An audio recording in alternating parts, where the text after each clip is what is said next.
जाने ईमान रूहे रिसालत तुम पर सलाम, तुम पर सलाम।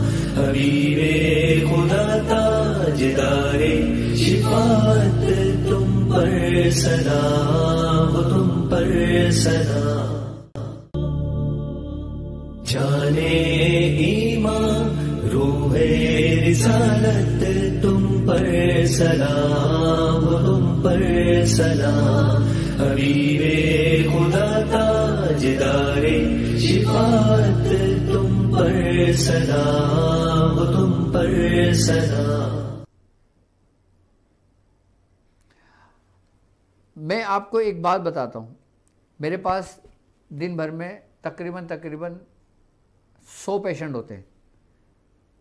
मैं जो 100 पेशेंट दिन भर में देखता हूँ, अब उन 100 पेशेंट में से गिनती चुनती के लोग होते हैं जो मुतासिर होते हैं। यानी कि उस 100 पेशेंट के अंदर अगर मैं रेशियो बताऊं तो 15 से 20% लोग होते हैं जो मुतासिर होते हैं। बाकी 80% लोगों के ऊपर जादू नहीं होता, लेकिन हर बंदा कह रहा होता हाँ जादू है, हाँ जादू है, हाँ सिपली है। अब मेरे पास लोग आते हैं, मैं उनसे पूछता हूँ भाई तुम्हें किसने बोला जादू है? वो कह रहे हैं भाई फला मौलवी ने बोला जादू है, फला मुफ्ती साहब ने बोला जादू है, फला अल्लामा साहब ने बोला जादू है। तो मैंने बोला भाई ये इनके काम का है।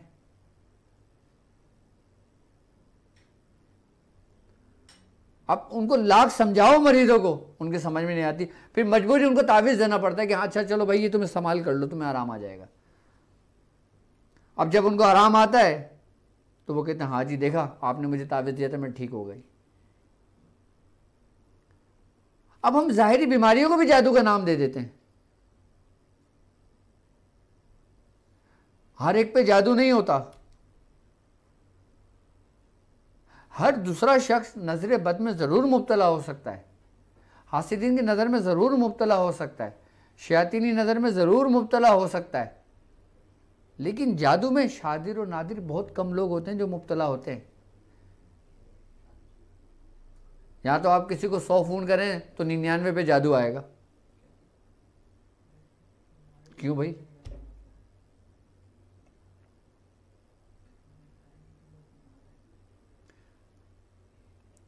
मैं चाहता हूं आप इस वहम, इस वसवसे से निकलें कि आप पे जादू है।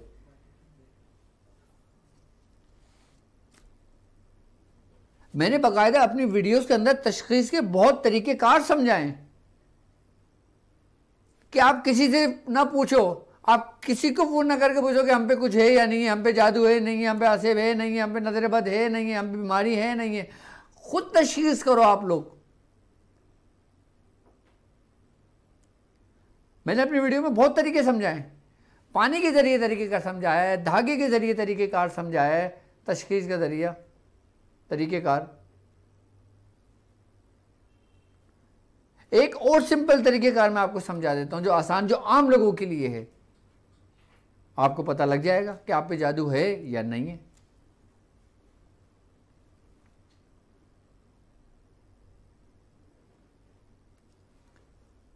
सबसे आसान तरीका कि अगर आपने ये तशख़ीस करना है कि मेरे साथ मामलात क्या हैं,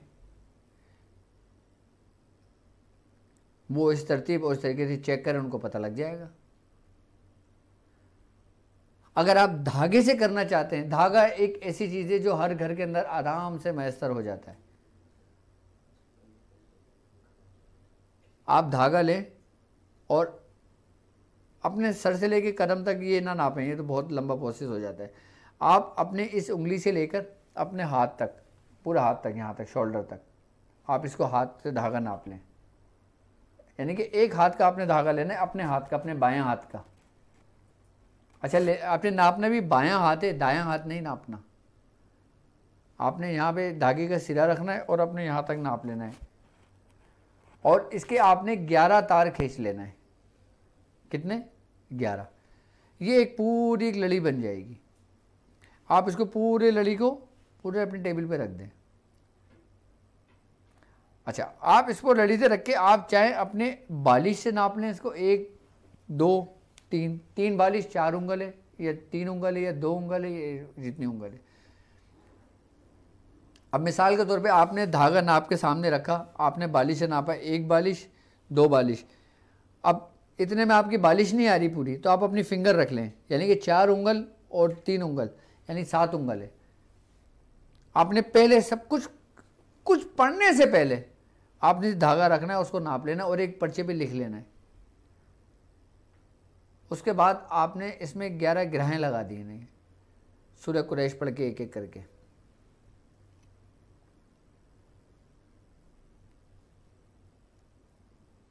आप उसके ऊपर सूरह कुरैश पढ़ के उसके ऊपर दम कर दें। सूरह कुरैश का तरीका इसलिए समझा रहा हूँ कि आप लोग सूरह कुरैश बाकायदा तौर पर पढ़ रहे हो पाबंदी के साथ, ताकि इसका असर फिल फौर होगा आपके ऊपर।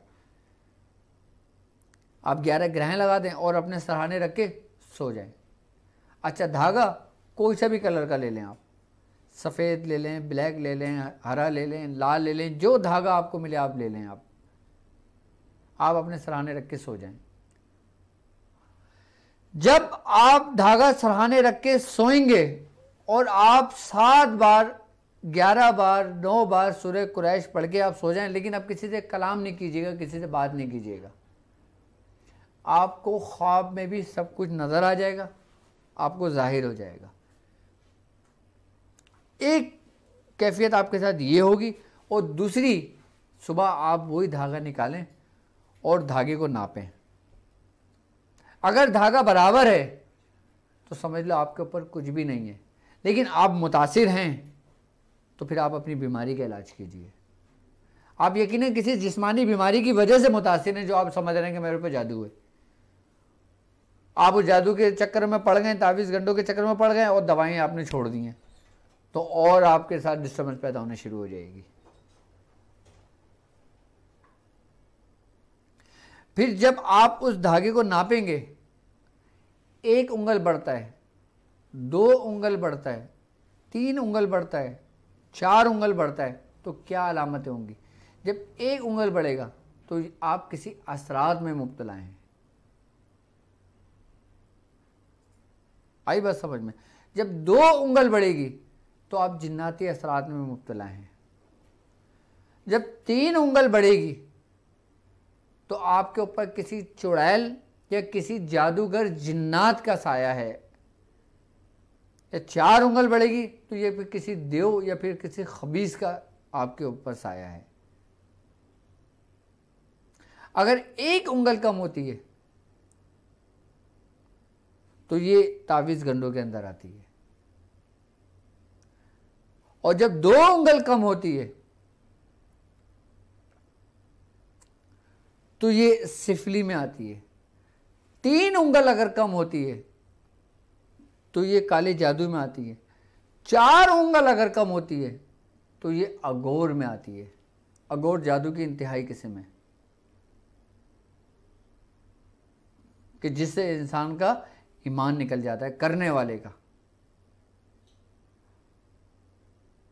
वो जब 4 उंगल बढ़ जाती है।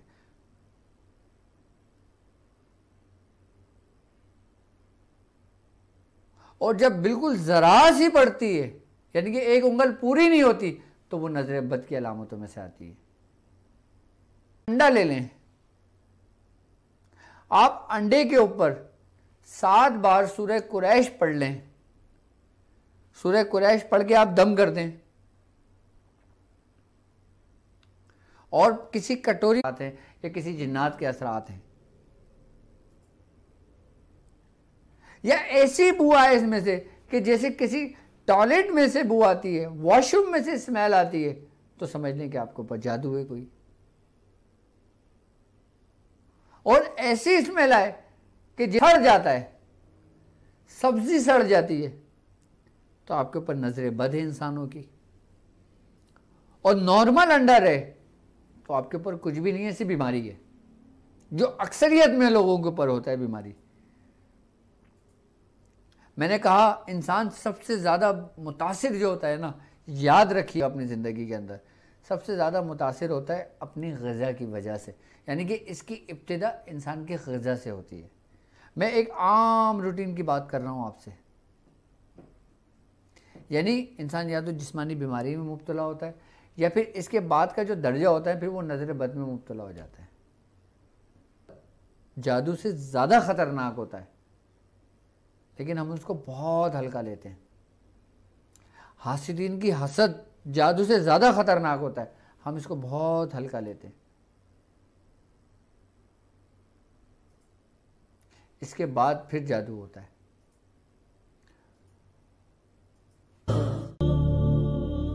जाने ईमान रूहे रिसालत तुम पर सलाम, तुम पर सलाम।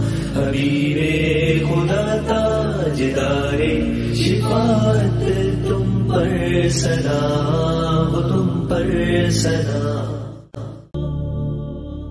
जाने ईमान रूहे रिसालत तुम पर सलाम, तुम पर सलाम। हबीबे खुदा ताजदारे शिफात तुम पर सलाम, तुम पर सलाम।